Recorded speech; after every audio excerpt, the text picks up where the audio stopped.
Intéressons-nous à la clôture de l'atelier de renforcement de capacité des membres de l'Assemblée nationale de Côte d'Ivoire relativement au projet BULD. Un projet qui consiste à mettre en œuvre un programme destiné aux députés de Côte d'Ivoire pour réfléchir sur les conditions de mise en œuvre des politiques publiques liées à la population, à la santé, à l'environnement et au développement.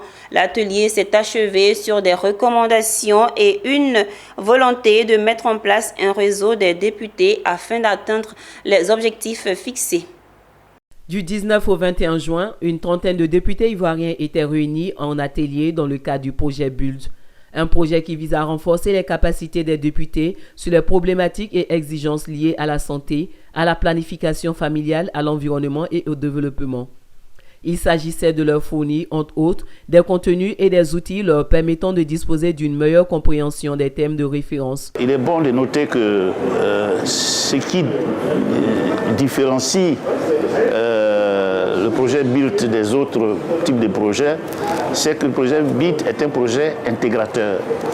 C'est-à-dire que quand on mène une politique de la santé, il faut voir dans quelle mesure on peut intégrer le développement de la santé.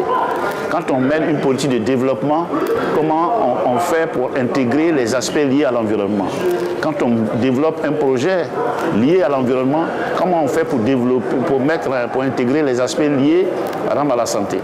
Donc c'est un peu ça que nous avons eu à faire.